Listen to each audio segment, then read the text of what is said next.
Thanks for joining us. This is Consider This. I'm Ibrahim, Sani. And I'm Sharaad, Kuttan. So earlier we've heard a few phone calls from MPs as well as Ben Sufyan. Now we just want to focus a little bit about the ongoings that are currently happening over at the Bersatu headquarters. If we can just up this particular visual, it's about this particular meeting that has just ended right now. No statements have been made by Tan Sri Muhyiddin Yassin. We can up this sound a bit.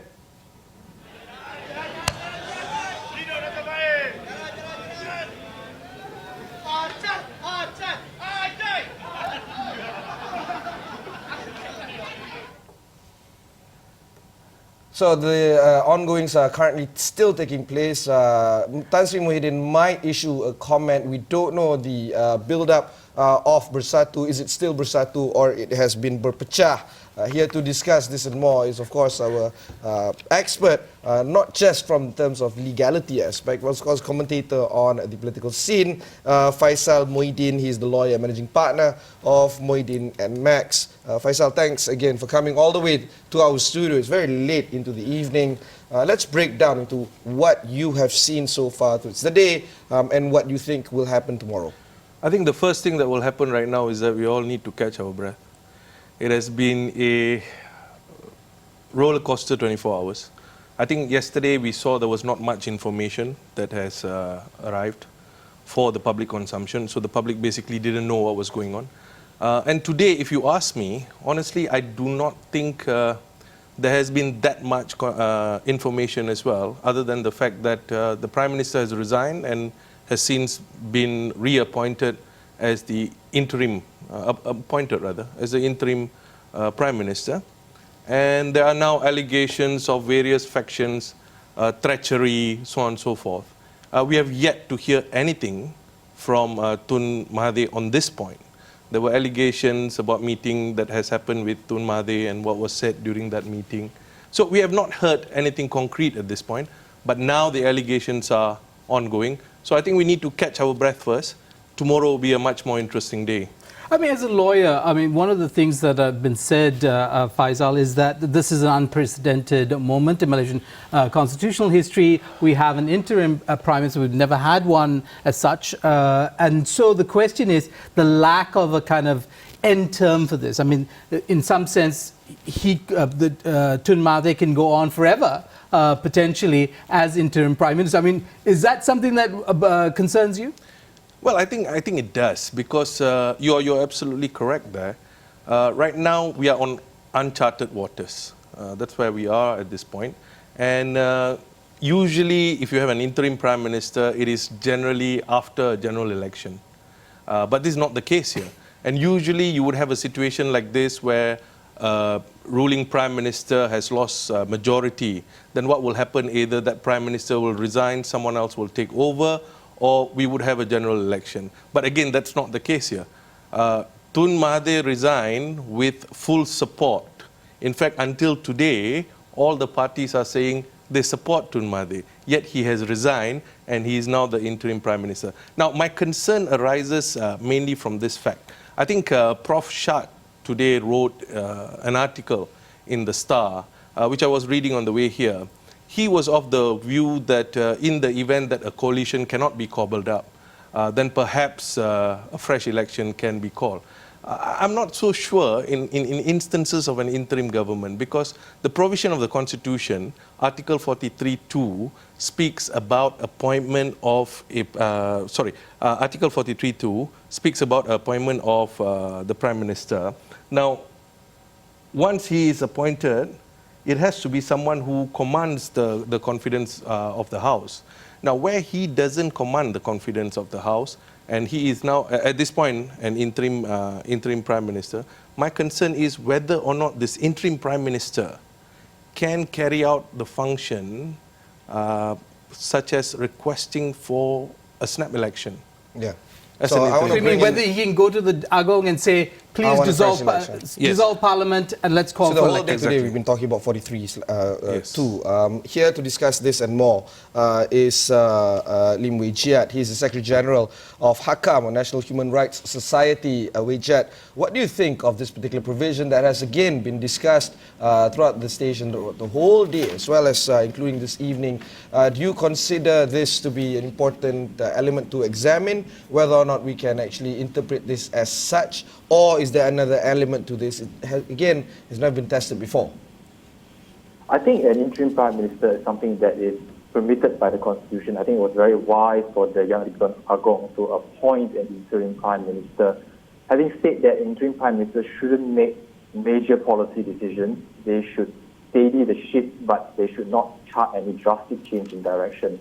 That's all I can say for now.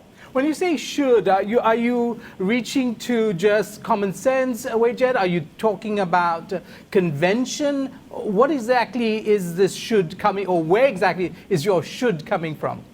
It comes from convention. So there are caretaker governments, when parliament is dissolved in any Commonwealth country today. And caretaker governments, they are limited in powers conventionally. Of course, there's nothing legally binding them, but all Commonwealth countries adhere to a certain code of ethic and conduct called the Constitutional Convention, and we will expect Malaysia to adhere by the same. Wait, when we talk about command or enjoys the support of the Dewan Rakyat, are we really talking about 112 MPs putting their hand up and saying, I'm supporting you, or it's just a show of voice, show of force that says, this group of people is supporting me in general, and therefore I have enjoyed that kind of majority support? Which one is it? It's not necessary to go back to Parliament to get that particular support. As in Sabah, for example, statutory declarations are deemed sufficient for the governor to, dismiss Musa Aman and to elect Shafri Abdullah as the chief minister. So there are many precedents in the past whereby the courts have stated that you can have other external evidence to show that a particular person commands the confidence of the majority. You don't need to go back to Parliament. But of course, ethically and morally, the best method is to go back to Parliament in March, have a vote of confidence or no confidence to elect the new Prime Minister. That's what I think should be done.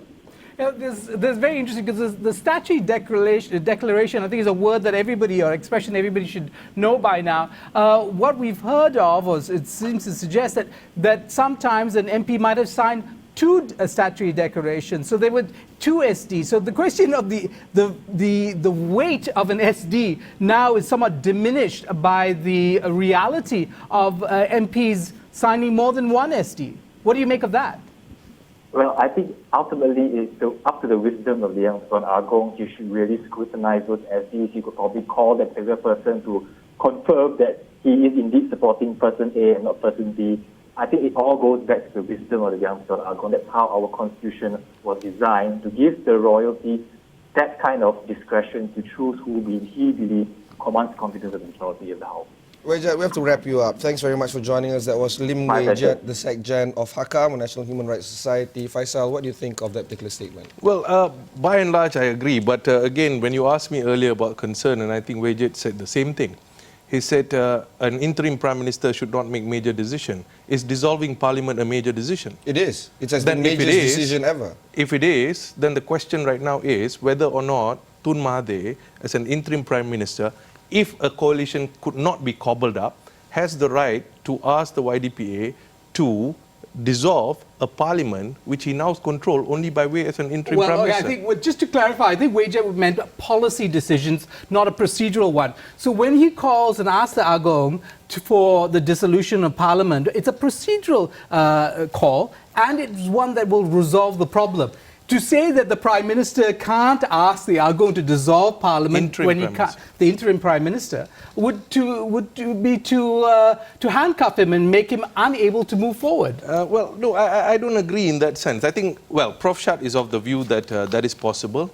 But again, we are in uncharted waters here. So we really don't know whether that is something that is possible or not. And you made the reference, Sharaad, to say that these are policy decisions. No, I'm saying that.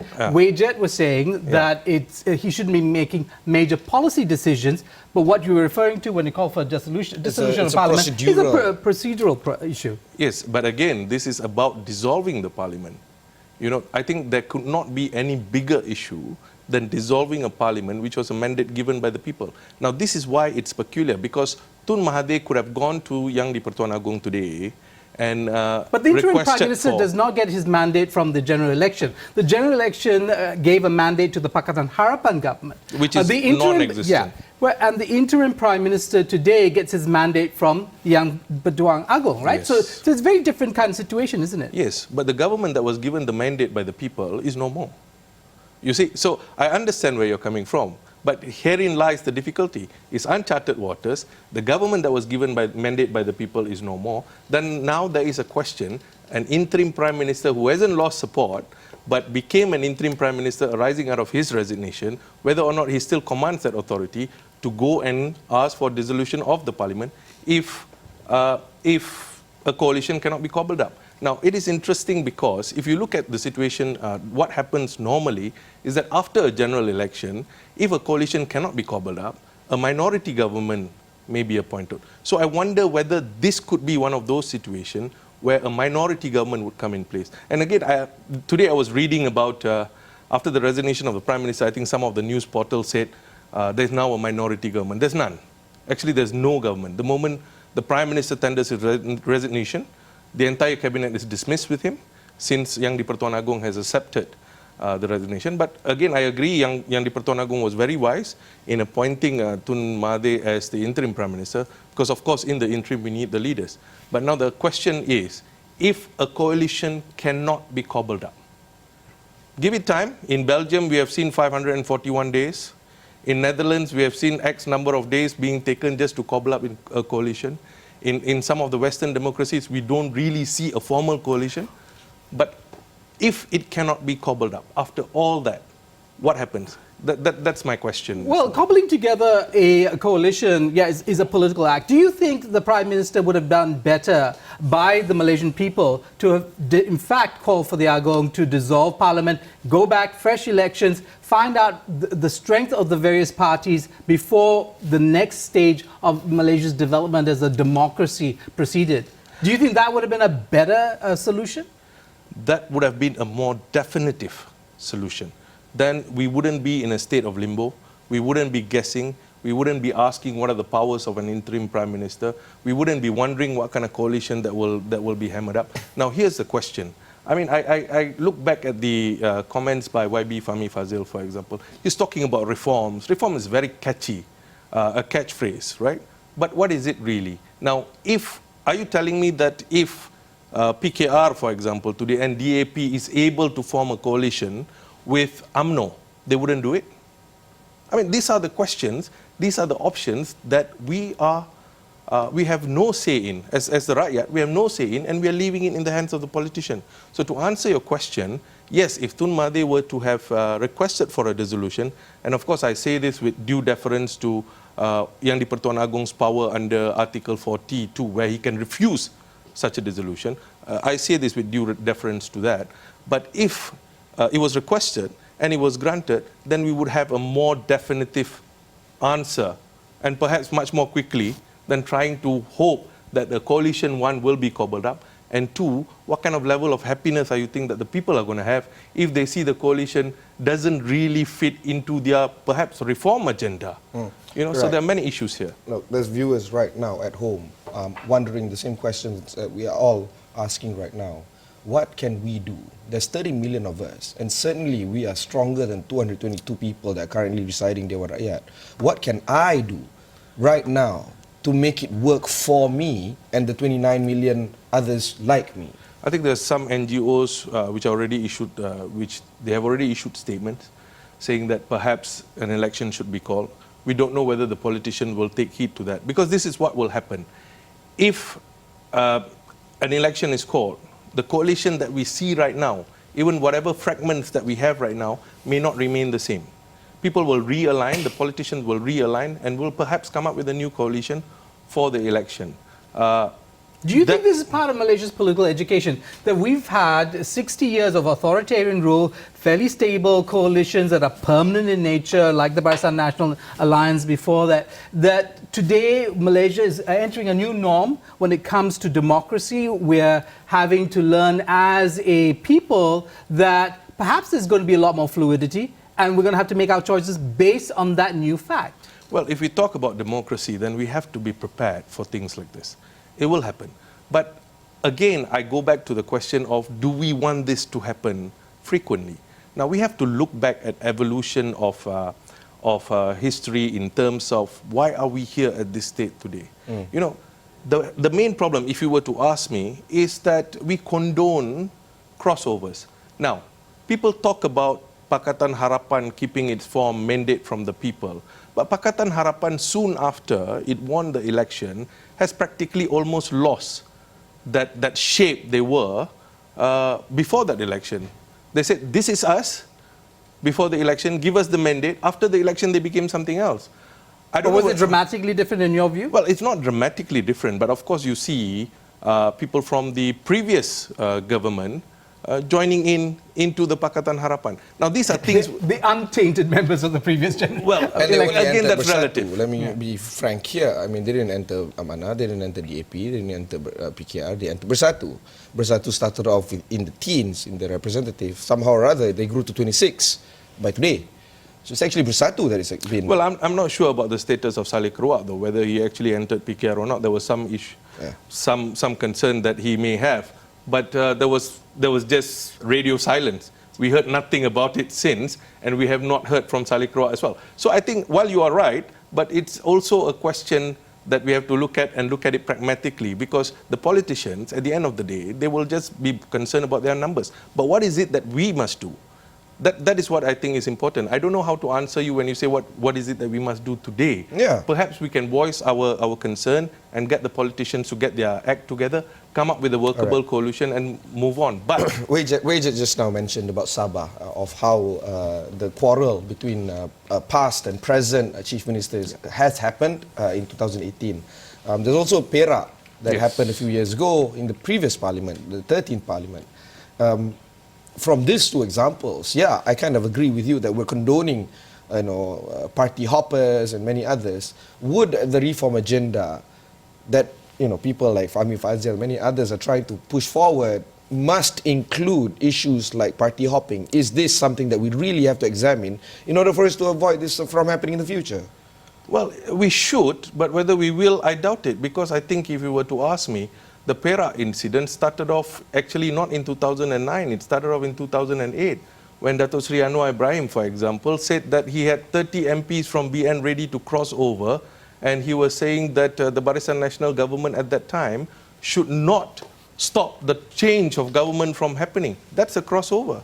Now, well, the crossover that was promised but didn't happen. Didn't happen. But I do want to ask you this. I mean, it seems that many democracies around the world have had to deal with the problem of party hopping, and there's no resolution to it, because in many ways, voters don't vote for the party. You vote literally for the person who's standing as a candidate, right? And you expect them, to the extent that you can, to be consistent in their behavior. But if they don't, then you punish them at the next election. Parliamentary democracies aren't based on party systems, aren't they?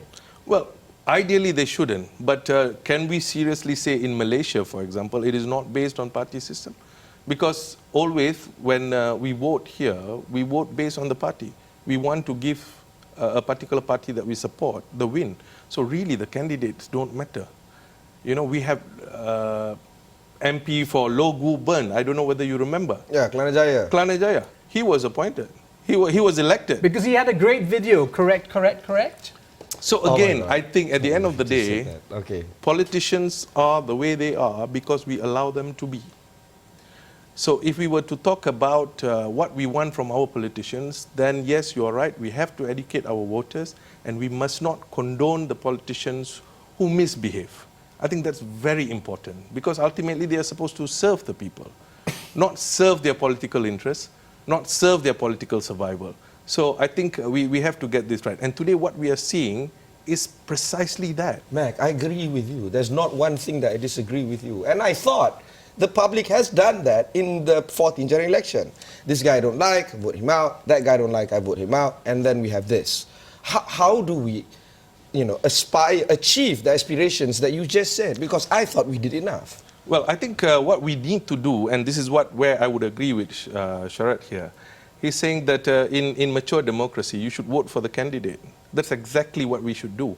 We must punish the candidates who misbehave at the next general election, But at the same time, I do not have an answer how is it that we can solve the problem now, because I think we must also be concerned that the longer this takes, it's going to affect our economy, it's going to affect the normal people on the street.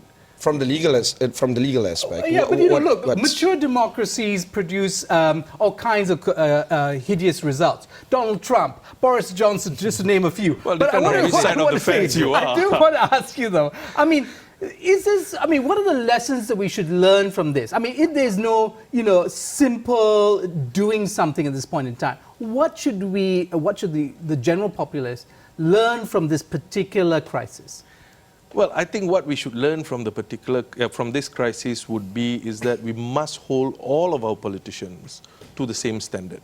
We cannot cut them some slack just because they carry the flag that we are aligned to or we support. We can't do that. That's being hypocritical. So we must cut across the party lines and make sure that we hold all politicians to account equally. Then perhaps the politicians will realize that they should not behave in a certain manner. Any one of us sitting here, are we able to say or prepared to say what is happening right now is because for the benefit of the rakyat? Are we able to seriously say that? We can't. And that's the tragedy of what we thought we have ushered in, reform. Where is that reform? It's in our hearts, it's our mind, but apparently it's not being... It's in many pamphlets, and in fact, I think there's a whole book, 160 pages worth of it. It's catchy, it's a catchphrase, it's reform, but no one really knows what it is. Okay, before we go for a break, I just want to ask you a few options that are currently immediately in front of us as the rakyat, as well as the options that are available for this group of people. Is PM8, anybody within PM8, going to be elected in the near term, in the next few days even?